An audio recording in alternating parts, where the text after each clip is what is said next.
আলহামদুলিল্লাহ ওয়াসসালাতু ওয়াসসালামু আলা রাসূলিল্লাহ ওয়া আলা আলিহি ওয়া সাহবিহি আজমাইন।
আসলে আমার আলোচনাটা না হইলে ভালো হইতো।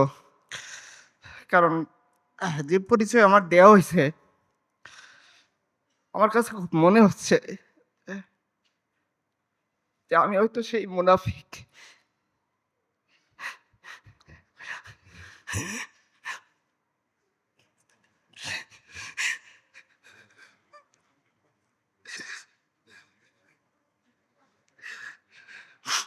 আমি এখানে আলোচনা করব। গিয়ে দিন শেষে আমার ছোট্ট সন্তানকে দেখে আমি আমার আলোচনায় নিজেই ভুলে যাব। আমি এখানে আলোচনা করব আমার ওয়াইফের সাথে আমি ঠিকই আনন্দে আমি ঘুমাবো।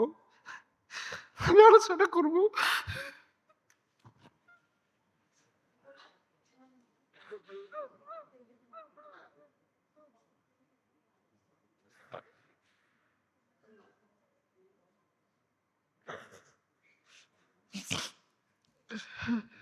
আমি আলোচনা করব আর আমাদের ভাইয়েরা এভাবে মরতেই থাকবেন। আমরা ইমানের কথা বলবো। কিন্তু ইমানের থাকা যাক আমরা কখনোই পূরণ করব না। আমরা আব্দুল্লাহ ইবনে সুবাইর কাতারে ঢুকে যাব, কখন আবু বকর ওমরের মতো দাঁড়িয়ে মুসলিম উম্মার দায়িত্ব নিতে পারবো না। আমরা আমাদের আয়েশি জীবনটাকে পরিত্যাগ করে সেই এক আল্লাহর দিকে ধাবিত হতে পারবো না, যে এক আল্লাহ আসমান এবং জমিন বানাইছেন, যে এক আল্লাহ আযাবের বাহিনীকে একাই পরাজিত করেছেন, যে আল্লাহ সে তার সাহাবায়ে কেরামের বাতাস লাগার মাধ্যমে এই হযরত বং পূর্ণভূমিকে ইসলামের আলো দ্বারা রঙিন করেছেন। আমরা হয়তো সেই আল্লাহর দিকে ফিরে যেতে পারবো না। আমার খুব মনে পড়তেছে একজন কবি খুব আক্ষেপ করে বলেছিলেন, দিল পে হাত রাখ সচ সচ দাস হ্যাঁ মুসলমান কা মতলব क्या इश्क़ नबी नहीं सीने बिच पतरास ईमान का मतलब क्या उसे हिंदुस्तानी ठीका से इतने जंग का मतलब क्या जिसपे पाक दिन का इज्जत नहीं उस हजरत बंग का मतलब क्या। মুসলমান, এখানে অনুষ্ঠান শেষ করে আমরা সবাই বাড়ি চলে যাব। আমি কিছু সমাপনী কথা বলি, হয়তো টপিকের সাথে রিলেটেড কথা আমি বলতে পারবো না, আমি সব কথা ভুলে গেছি। কারণ আমার পূর্ববর্তী সম্মানিত বক্তার প্রত্যেকটা কথা আমার দিলের ভিতরে লাগতেছিল। আমার মনে হচ্ছিল আমি হচ্ছি সেই লাস্ট মুনাফিক, যে হয়তো যখন এই কাফেলা এখান থেকে রওনা হবে, আমি তখন আমার ওয়াইফের মহব্বতে আমার বিছানা আঁকড়ে ধরে থাকবো। আমি সেই লাস্ট মুনাফিক, যখন আমার ছোট্ট 7 বছরের বোন তার ছোট্ট ভাইয়ের লাশ ব্যাগে করে হসপিটালে নিয়ে আসবে, এই দৃশ্য আমি মোবাইলে দেখব। আর আমি আমার স্ত্রীর সুখের জন্য বাইনার বাজার করার জন্য বাজারে চলে যাব। আমি সেই লাস্ট মুনাফিক, যে তার সন্তানের তাকাজা পূরণ করার জন্য দিনের তাকাজাকে পিছনে ফেলে দিব। আমি আমার সমস্ত কথা এখন ভুলে গেছি, আমি জানি না আমি কি বলবো। আমি শুধু এটাই বলতে চাই যে আমাদের পূর্ববর্তী সম্মানিত বক্তার কথা যদি আপনারা বুঝে থাকেন, একটা বড় দায়িত্ব আমাদের সামনে অপেক্ষা করতেছেন। আমরা জানি আমরা এই দায়িত্ব পালন করতে অক্ষম, কিন্তু আমাদের মাবুদ সক্ষম। তো আমরা জানি এই দায়িত্ব আমরা পালন করতে পারবো না, কিন্তু আমাদের রব আমাকে সেই শক্তি দিবেন। তো আল্লাহ, তুমি আমাদেরকে সে শক্তি দান করো। আল্লাহ, তুমি আমাদেরকে মাটি কামছে তোমার দিনকে আঁকড়ে ধরে থাকার তৌফিক দান করো। আল্লাহ তোমার দিনের উপর আমাদের মৃত্যু দান করো। আল্লাহ মসজিদে আজ থেকে তুমি তো মুক্ত করেই দিবা, আমার মতো একটা ঘুরতাকে ওই কাফেলায় তুমি শরীক করে দিও। আল্লাহ আল্লাহ তুমি রহম করো। আজকে মুসলিম উম্মাহ তার উম্মতের কথা বলে এমন অবস্থায়, তার বাড়িতে গাড়ি আছে, তার ব্যাংকে কয়েক কোটি টাকা জমা আছে, তার ওয়াইফের কয়েক ভরি স্বর্ণ আছে যেটা সে জাকাত সে আদায় করে না, কবে লাস্টে সে স্বর্ণ হিসাব করছিল সে ভুলে গেছে। সে চিন্তা করে সে তার নাতিকে কিভাবে বিয়ে দিয়ে এই দুনিয়া থেকে চলে যাবে। সে চিন্তা করে যে তার মৃত্যুর পর তার 3 পুরুষ কিভাবে বসে বসে খাবে।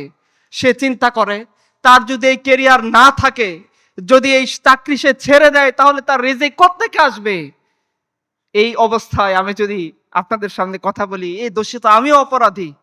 প্রত্যেকটা বাক্য আমার অন্তরের মধ্যে বিধতেছে এবং আমাকে মনে হচ্ছে যে আমি সেই কথা বলার উপযুক্ত নই। বারবার মনে হচ্ছে যে আমাকে নিজেকে বলা উচিত যে আমি রাসূলুল্লাহর বারগার এক আদনা কুত্তা, যার আসলে না দুনিয়াতে করার কিছু আছে, না আখিরাতে আল্লাহর সামনে দাঁড়িয়ে বলার মতো কিছু আছে। যে আজকে আমাদের জীবনটা এমন ভাবে কাটতেছে যে মনে হয় মরবো না কোনোদিন। জীবনের একটা লক্ষ্য আমরা সেট আপ করে নিয়েছি। কি লক্ষ্য? আরেকটু বড় হব, আরেকটু ভালো থাকবো, আরেকটু ভালো খাবো, ঢাকায় একটা ফ্ল্যাট কিনবো, চাকরিটা আমার প্রমোশন হতে হতে আমি একদিন সচিব হয়ে রিটায়ার্ড করব, আমি আরেকটু ভালো জায়গায় আমার একটা বাড়ি করব, আমার 3 পুরুষ বসে খাবে, আমার জীবন যৌবন সব কিছু মজ মাস্তিতে কাটবে। আমরা কি কখনো যখন রেস্টুরেন্টে বসে আমরা চিকেন ফ্রাই খাই, যখন রেস্টুরেন্টে বসে কাচ্চির পেয়ালার মধ্যে আমরা জীবনের সুখ খুঁজে পাই, আমরা কি কখনো চিন্তা করি সেই মজলুমদের কথা, সেই নিরীহ নিরপরাধ গাজ্জাবাসীর কথা, যে তার সন্তানকে সান্ত্বনা দিচ্ছে একটু ঘাসের স্যুপ দিয়ে? আমরা কখনো কি সেই দৃশ্যটা কল্পনায় আসে? আমার আসে না, আমি আনতে পারি না, কিন্তু আমি একটু মুনাফিক। সেই ঘাসের স্যুপ খেয়ে বাচ্চা শুয়ে যায়। আমি জানি না, আমারও সন্তান আছে, আপনাদের যারও সন্তান আছে আপনারা জানেন যে সন্তান যখন কাঁদতে শুরু করে প্রত্যেকটা মা বাবার দিলের মধ্যে গিয়ে আঘাত লাগে, কিভাবে এক সন্তানের কান্নাটা বন্ধ করা যায়। কিন্তু আমি জানি না আমাদের গাজার কত মা তার সন্তানের কান্না বন্ধ করতে পারে না, কারণ তার বুকে দুধ নাই।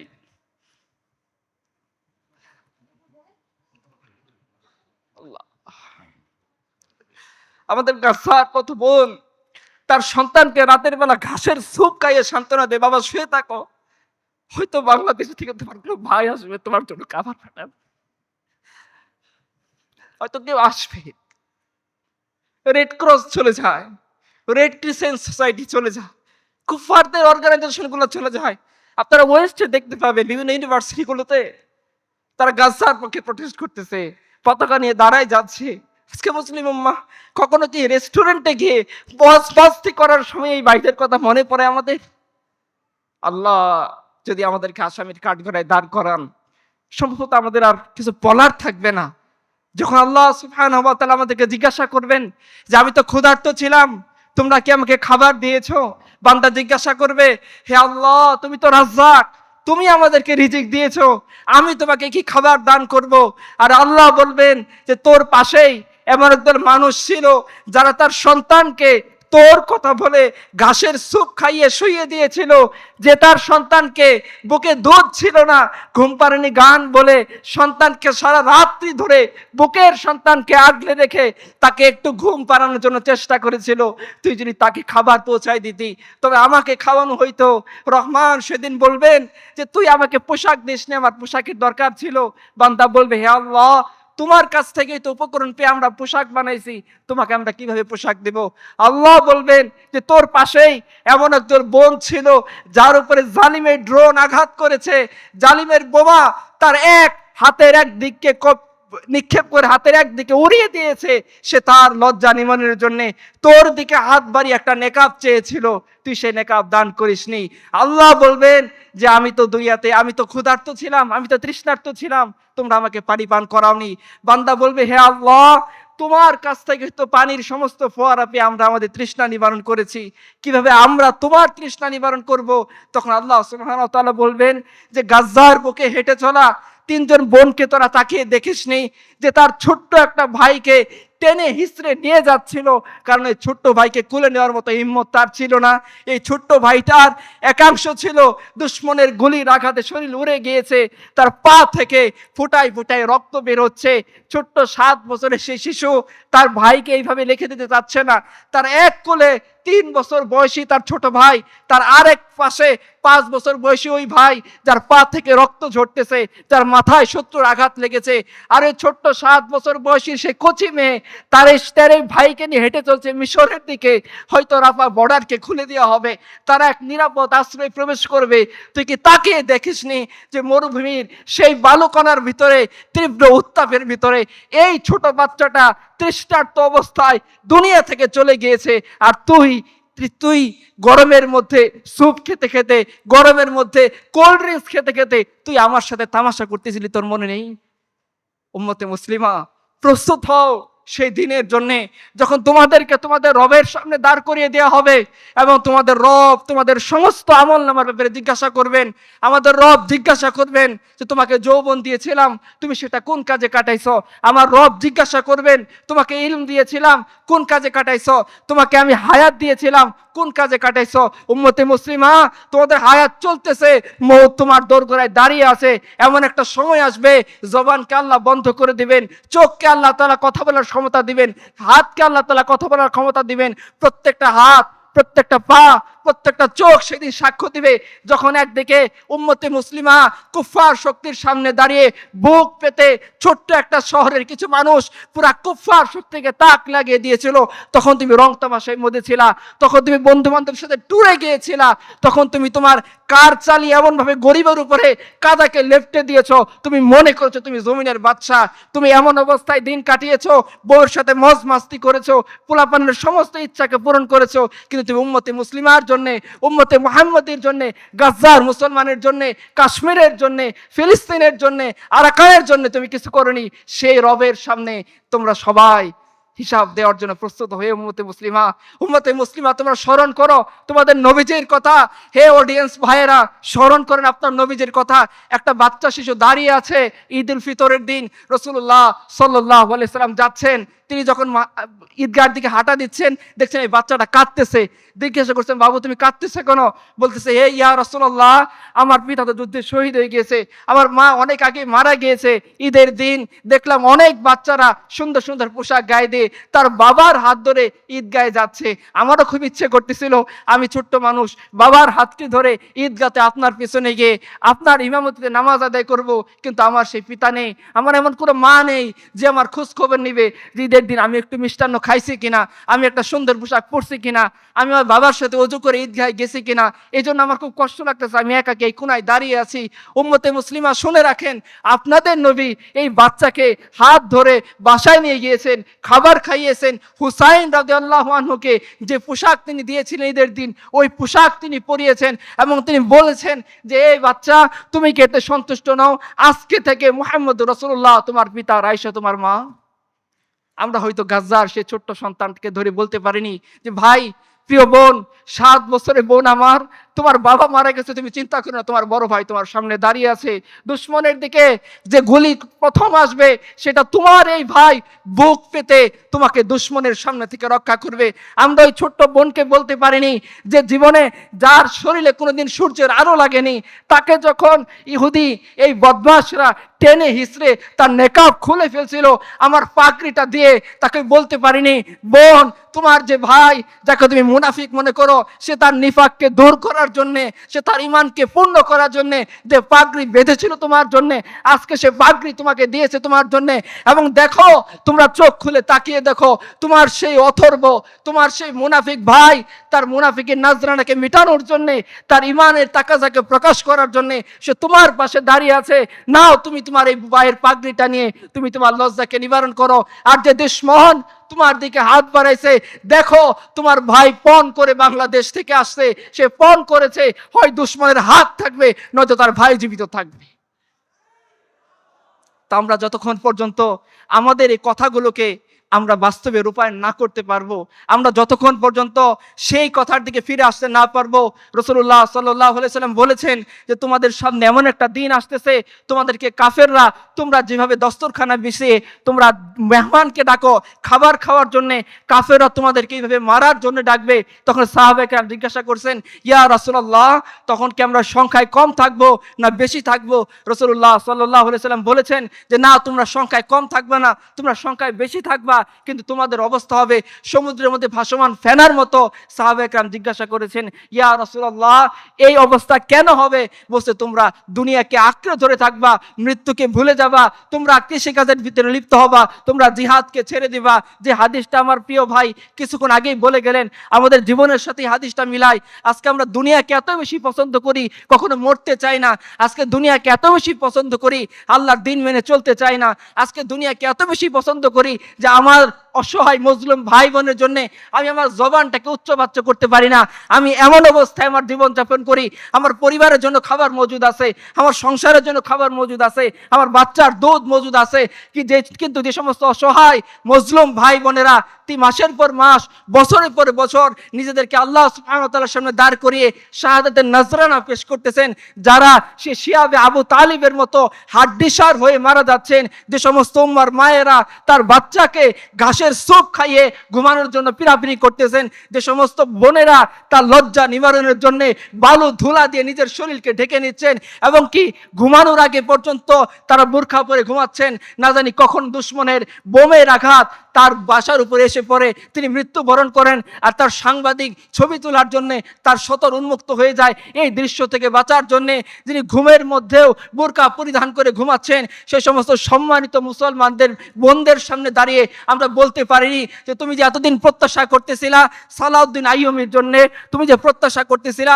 মুহাম্মদ বিন কাসেমের জন্য, তুমি যে প্রত্যাশা করতেছিলা আমিরুল মুমিনিন উমর ইবনুল খাত্তাবের জন্য, হ্যাঁ আমি আমিরুল মুমিনিন উমর ইবনুল খাত্তাব হতে পারিনি, হ্যাঁ আমি মুহাম্মদ বিন কাসেম হতে পারিনি, হ্যাঁ আমার মুরদ নাই সালাউদ্দিন আইয়ুবী হতে পারিনি, কিন্তু আমি আল্লাহর গোলাম তো, তোমার ভাই তো, তোমারই কোনো মায়ের সন্তান তো, তোমার কষ্ট দেখে আমি সহ্য করতে পারিনি, তোমার ভিডিও আমাকে আমার ওয়াইফের কাছে শান্তিতে থাকতে দেয়নি।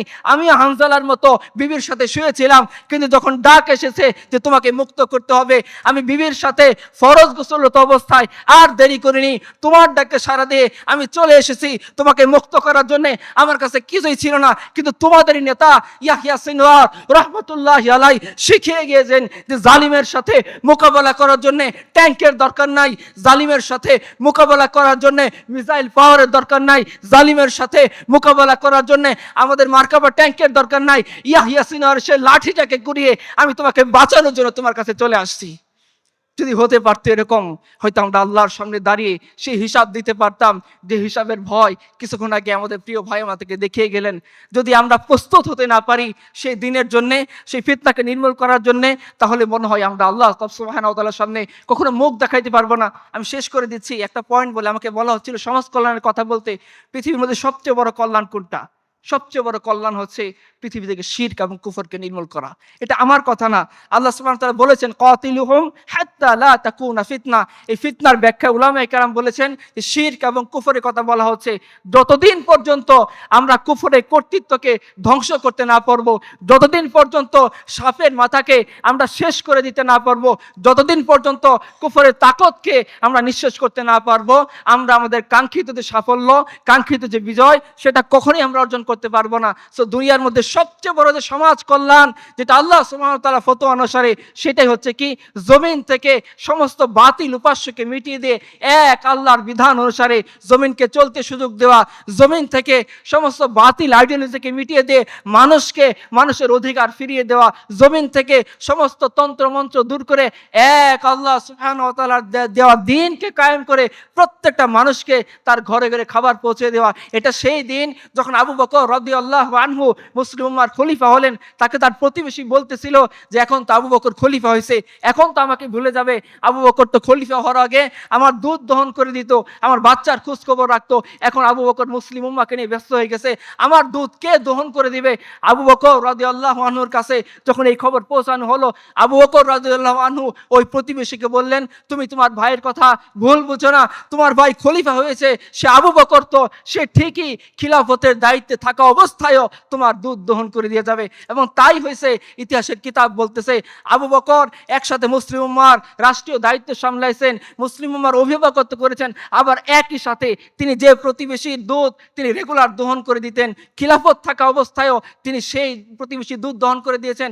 আপনারা জানেন ওমর রাদিয়াল্লাহু আনহু আবু বকরের সাথে সবসময় আমলি একটা প্রতিযোগিতা লেগে থাকতেন। তো তার ইচ্ছা ছিল যে আবু বকর যে সমস্ত জায়গায় সমাজ কল্যাণের জন্য, উম্মার কল্যাণের জন্য তিনি কাজ করেন, তিনি ওই সমস্ত জায়গায় আবু বকরকে পেছনে ফেলে দিবেন, কারণ আবু বকর রাষ্ট্রীয় দায়িত্ব নিয়ে ব্যস্ত। তো তিনি দেখতেন আবু বকর যেন রাতে ওঠে এক কিনারায় সীমান্তবর্তী অঞ্চলে চলে যায়। কোথায় যায়? তিনিও গেছেন। তিনি গিয়ে দেখেন যে আবু বকর রাদিয়াল্লাহু আনহু মুসলিম উম্মার খলিফা, তিনি সীমান্তবর্তী একটা অঞ্চলে গিয়ে একটা অসহায় বৃদ্ধা যে চোখে দেখে না, তাকে দেখার কেউ নাই, তিনি গিয়ে তার ঘর ঝাড়ু দিচ্ছেন, তার বাসন কোসন পরিষ্কার করে দিচ্ছেন, তার জন্যে মশকে করে পানি তার ঘরের ভিতরে দিয়ে আসছেন, তার খাবার দিয়ে আসছেন। এই দৃশ্য দেখার পর উমর বলতেছে, হে আবু বকর, আপনি পরবর্তী উম্মতের জন্য, পরবর্তী খলিফাদের জন্য কঠিন করে গেলেন। তো যে সমাজ কল্যাণের কথা আমরা বলি, যে সমাজ থেকে সন্ত্রাস নির্মূল কথা বলি, যে সমাজের মধ্যে ইনসাফ কায়েমের কথা বলি, যে সমাজের মধ্যে ন্যায় নীতি কায়েমের কথা বলি, এই সমাজ কখনোই আল্লাহ সুবহানাহু ওয়া তাআলার যে ফতোয়া, সেই ফতোয়া অনুসরণ করা ছাড়া সম্ভব না। আল্লাহ বলেছেন দুনিয়া থেকে সমস্ত কাফেরকে মিটিয়ে দাও, আল্লাহ বলেছেন দুনিয়াতে সমস্ত কুফরকে মিটিয়ে দাও, শিরককে মিটিয়ে দাও, তাহলে অটোমেটিক সমাজ কল্যাণ হবে। আজকে যদি শিরককে নির্মূল করা যায়, কুফরি শক্তিকে নির্মূল করা যায়, ইনশাআল্লাহ গাজায় শান্তি ফিরে আসবে। আজকে যদি কুফরি শক্তিকে নির্মূল করা যায়, ইনশাআল্লাহ বাংলায় শান্তি ফিরে আসবে। বাংলায় শুধুমাত্র দোয়া দরুদ পড়ে, শুধু সেমিনার করে শান্তি ফিরিয়ে আনা সম্ভব না। যতক্ষণ না বাংলা তার পাশের কুফরকে নির্মূল না করবে, যতক্ষণ না গাজা তার পাশের কুফরকে নির্মূল না করবে, যতক্ষণ না পৃথিবী তার সমস্ত জঞ্জালকে ধুয়ে মুছে সাফ না করবে, ততক্ষণ পর্যন্ত পৃথিবীতে এই শান্তি শৃঙ্খলার প্রতিষ্ঠা করা সম্ভব নয়। গভর্নর আব্দুল হামিদ তিনি কোরআন পড়তেছিলেন, তো তার কোরআনের পাশে রাখা ছিল তলোয়ার। তার ছোট্ট মেয়ে সে জিজ্ঞাসা করতেছে, আব্বা আপনি কোরআন পড়তেছেন, কোরআনের পাশে তলোয়ার কেন রাখতেছেন? গভর্নর আব্দুল হামিদ হিস্টোরিক্যাল একটা কবিতা বলেছিলেন, বলছে বেটা তুই জানোস না, ঈদ কুওয়াত হাফিজা ইয়াকদি গারান আর কায়নাতে জিন্দেগি রা মেহবারান, যে বেটি তুমি জানো না কোরআন এবং তলোয়ার দুটো একসাথে চলে। কোরআন এই জন্যে যাতে তলোয়ার জুলুম করতে না পারে, আর তলোয়ার এই জন্যে যাতে কোরআনের রাস্তা পরিষ্কার হয়ে যায়। আল্লাহ সুবহানাহু ওয়া তাআলা আমাদেরকে সেই সত্যিকার যে সমাজ কল্যাণ, সেই পথে অগ্রসর হয়ে নিজের জীবনকে আল্লাহ সুবহানাহু ওয়া তাআলার জন্য দিয়ে সেই মৃত্যু আমাদেরকে আল্লাহ তাআলা নসিব করুন, যে মৃত্যুর জন্য গাজার মানুষজন দোয়া করতেছেন, যে মৃত্যুকে গাজার মানুষজন বরণ করে নেওয়ার জন্য নিজের বুককে পেতে নিচ্ছেন, যে মৃত্যুকে পাওয়ার জন্য আমাদের ছোট্ট ছোট্ট বাচ্চারা শহীদ খেলতেছেন, যে মৃত্যুকে পাওয়ার জন্য গাজার সেই মহান মুজাহিদরা দিনের পর দিন, মাসের পর মাস, বছরের পর বছর লড়াই করতেছেন, যাতে আমরাও একথা বলতে পারি, জব রূহ মেরে পেরাহানে খাকি সে নিকলি তো উপর সে আওয়াজ আবে কে মেরা ফকিরা। যখন আমার রূহ আল্লাহ সুবহানাহু ওয়া তাআলার কাছে চলে যাচ্ছে, আর আমার আল্লাহ বলে দিচ্ছেন যে ওকে ছেড়ে দাও, ও আমারই বান্দা, ওর হিসাব কেন নেওয়া লাগবে? তুমি কি দেখো নাই সে ট্যাঙ্কের সামনে দাঁড়িয়ে এক তাওহীদের কথা বলতে বলতে নিজের জীবনকে আমার জন্য দিয়ে আসছে? তুমি কি দেখো নাই সমস্ত বাধার পাহাড়কে ডিঙ্গিয়ে, সমস্ত কুফরি শক্তিকে চক্রাঙ্গিয়ে সে তার বাংলা থেকে আমার মুসলিমদেরকে সাহায্য করার জন্য ঘোড়া দৌড়িয়ে চলে গিয়েছে? তুমি কি দেখো নাই তার শরীরের অঙ্গ প্রত্যঙ্গগুলা একসাথে কিয়ামতের দিন উঠতেছে না, বিভিন্ন জায়গা থেকে তার হাত পা গুলো উঠতেছে, এবং আল্লাহ যখন জিজ্ঞাসা করবেন ও আমার বান্দারা কি আনছো, এই বান্দাকে জিজ্ঞাসা করার কখনোই দরকার পড়বে না। বান্দা তো উঠতেছে, আল্লাহ দেখতেছেন, জমিন সাক্ষ্য দিচ্ছে যে এই বান্দা এমন বান্দা যে হসপিটালে বেডে শুয়ে মৃত্যুবরণ করে নাই, এই বান্দা এমন বান্দা যে বউয়ের সাথে হাসি খুশিরত অবস্থায় নিজের জীবনকে দিয়ে দেয় নাই, এই বান্দা এমন বান্দা যে নিজের সন্তানকে নিয়ে হাসি খুশি অবস্থায় মজ মাস্তি বন্ধুর সাথে করারত অবস্থায় মৃত্যুবরণ করে নাই, এই এমন অবস্থায় মৃত্যুবরণ করেছিল যখন তার দেহের শরীরের টুকরোগুলোকে একসাথে গোনা যাচ্ছিল না, এই এমন অবস্থায় মৃত্যুবরণ করেছিল যখন পুরা কুফরি শক্তি তার দিকে চোখ রাঙিয়ে তাকিয়েছিল, আর সে আমার রহমতের দিকে দৃষ্টি দিয়ে সে আমার জন্য বের হয়ে জীবনটা আমার জন্য দিয়েছে।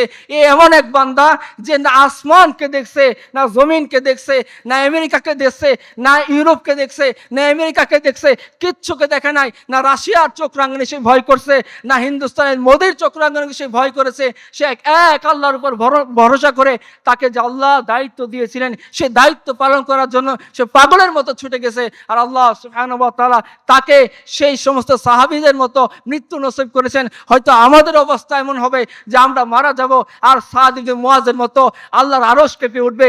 এটা এক মৃত্যু। আরেক মৃত্যু হচ্ছে এমন, আমি হাসপাতালে বেডে শুয়ে আছি, আমার চতুর্দিকে শরীর হাত পায়ের মধ্যে তার লাগানো আছে, আমাকে নার্সরা চিকিৎসা সেবা দিচ্ছে, সমানে পাম্প করতেছে, এই অবস্থায় আমি মারা গেছি। কিয়ামতের দিন আমার হাতের মধ্যে 10টা পাইপ লাগানো, নাকে নল লাগানো, চোখের মধ্যে যন্ত্র সেট আপ করা, সমানে টিকটিক শব্দ হচ্ছে, এই অবস্থা আমি উঠতেছি।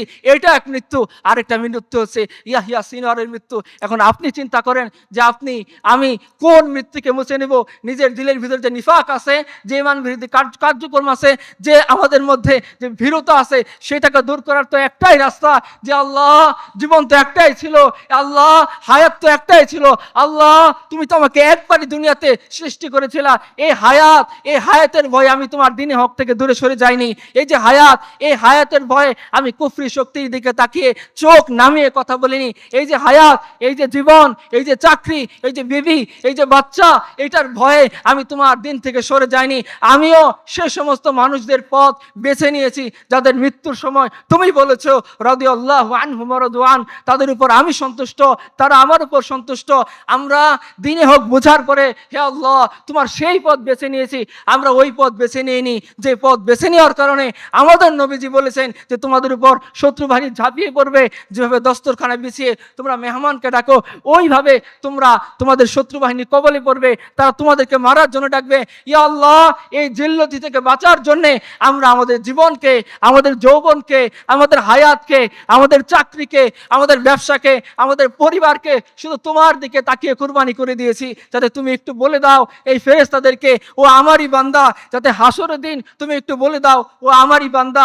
আর যখন রাসূলুল্লাহ সাল্লাল্লাহু আলাইহি ওয়াসাল্লাম তার কাফেলা নিয়ে জান্নাতের দিকে রওনা হবেন, তুমি যাতে আমাকে এই কাফেলায় ঢুকিয়ে দাও।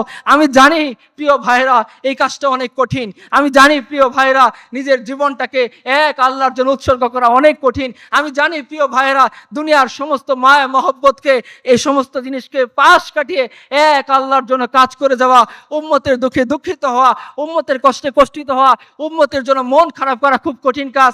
কিন্তু এই কঠিন কাজটা যদি আমরা না করতে পারি, আমরা কিভাবে ওই সমস্ত মানুষদের সামনে গিয়ে দাঁড়াবো যারা এক আল্লাহর জন্যে নিজের দেহকে তুচ্ছ ছিন্ন বিচ্ছিন্ন করে ফেলেছেন, যারা এক আল্লাহর জন্যে নিজের দুধের শিশুকে কুরবানি করে দিয়েছেন, যারা এক আল্লাহর জন্যে দিনের উপর টিকে থাকার জন্যে কুফরি শক্তিকে চোখে চোখ রাঙিয়ে কথা বলার জন্যে হাড্ডিসার বাচ্চা নিয়ে রাত ভর যে মা কান্না করতেছেন, এই মায়ের কুরবানির সামনে আমরা কি নিয়ে দাঁড়াবো যদি সেই এক আল্লাহর দেওয়া দিনের দিকে, সেই নবী সাল্লাল্লাহু আলাইহি ওয়াসাল্লামের সেই রেখে যাওয়া দিনের দিকে ফিরে না আসি? আমরা কিভাবে সেই আল্লাহর সামনে দাঁড়াবো? আর যদি করতে পারি এই কষ্টের কাজটা, আমি জানি আপনাদের প্রত্যেকের অন্তরে ছোট্ট সে আগুন জ্বলতেছে, আপনার এই আগুনটাকে সংরক্ষণ করে রাখেন।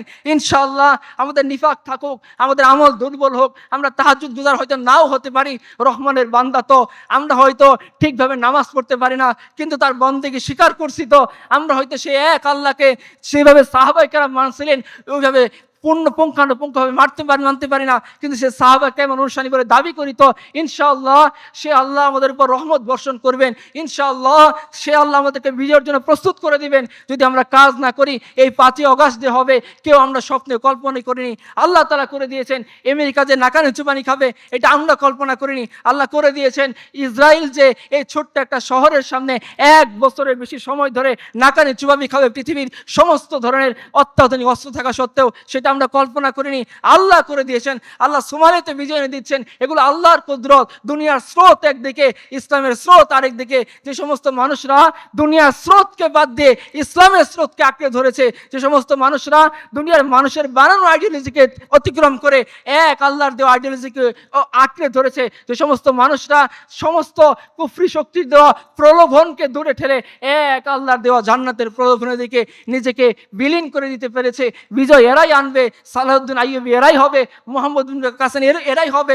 আফসোস আজকে যদি আমরা পর্নোগ্রাফি দেখতে দেখতে চিন্তা করি যে আমি উম্মার সালাহউদ্দিন আইয়ুবী হব, আরে যে পুরুষটার কাছে এক মহিলার দেহ নিরাপদ না, যে পুরুষটা দাঁড়িয়ে রাস্তার মোড়ে ইফটিজিং করতেছে, যে পুরুষটা দাঁড়িয়ে একটা ন্যাংটা মহিলার নাচ গান দেখতেছে, আরে ও কি বুঝবে যে উম্মতে মুসলিমার মহিলাদের ইজ্জতের দাম কতখানি? ও কি করে বুঝবে সাহাবায়ে কেরামের পর্দার মূল্য কতখানি? ও কি করে বুঝবে যে জীবন দেওয়া সহজ, নেকাব খোলাটা তার জন্য কত কঠিন, সেই দিনের দিকে আমাদের ফিরে আসতে হবে। আমি জানি কাজটা কঠিন, কিন্তু সেই কাজটা আমাদের করতে হবে, কারণ হাসরের দিনে আল্লাহ সুবহানাহু ওয়া তাআলা এই যে মানুষরা যারা তার বুকের ভিতরের জ্বলানো আগুনটাকে ধরে রেখে এই সমস্ত আগুনকে এক করে এই আগুনের মধ্যে কুফরি শক্তিকে, বাতিল শক্তিকে, জালিম শক্তিকে জ্বালিয়ে ছারখার করে দিয়েছিল, তারাই রাসূলুল্লাহ সাল্লাল্লাহু আলাইহি সাল্লামের সেই কাফেলার মধ্যে রওনা দিবে। এই জন্য কবি বলেছিলেন যে হাসর কা দিন এ হোগা মালুম कि जीता कौन और हारा कौन, और हम सोए हाशर चलेंगे शाहे अबरार के साथ, काफिला होगी रवा काफिला सलार के साथ, ये तो तैयबा का मोहब्बत का असर है, वरना कौन रोता है लिपट कर दारो दीवार के साथ। আমরা জানি কাজটা কঠিন, দুনিয়া আমাকে প্রলোভন দেখাবে, দুনিয়া নারী এনে উপস্থাপন করবে, দুনিয়া গুগলের মধ্যে পর্নোগ্রাফি ঢুকিয়ে দেবে, আমরা জানি এগুলো থেকে বেঁচে থাকা কঠিন, কিন্তু যে আমরা এজন্যই বেঁচে থাকবো, নবীজির কাফেলা রওনা হবেন, জান্নাতের গেটে গিয়ে নক করবেন, ফেরেশতা বলবে কে, বলবে মুহাম্মদুর রাসূলুল্লাহ সাল্লাল্লাহু আলাইহি ওয়াসাল্লাম, বলবে আসেন, ওয়েলকাম। আল্লাহ সুবহানাহু ওয়া তাআলার পক্ষ থেকে নির্দেশ ছিল যাতে গেট খোলা না হয়, আপনি আসবেন, এরপরে গেট খোলা হবে। সেই যে আমাদের দো জাহানের সরদার, তার সাথে আমরা রওনা হবে একই কাফেলায়। ওই কাফেলায় ইয়াহইয়া সিনওয়ার থাকবেন ইনশাআল্লাহ, ওই কাফেলার মধ্যে সালাউদ্দিন আইয়ুবী থাকবেন ইনশাআল্লাহ, ওই কাফেলার মধ্যে আবু বকর ওমর থাকবেন ইনশাআল্লাহ, ওই কাফেলার মধ্যে আল্লাহ যদি দয়া করে আমার এই উদ্যোগের কারণে, আমার এই ছোট্ট ভাঙ্গাচোরা ইমানের কারণে, আমার এই পদক্ষেপের কারণে আল্লাহ যদি সেই তালিকায় আমাদেরকে তুলে দেন, কতই না খুশনসিব আমাদের জন্য। শেষ করে দিচ্ছি, একজন কবি বলেছেন, মুলক মিল্লাত पर फिदा उम्रे रवा करते चलो, ए हयाते चंद रोजा जा विदा करते चलो, खालिद जर्रार की दीनी हमायत की कसम बुदगदों को बुद से फिर बेनिशा करते चलो। সবাইকে ধন্যবাদ।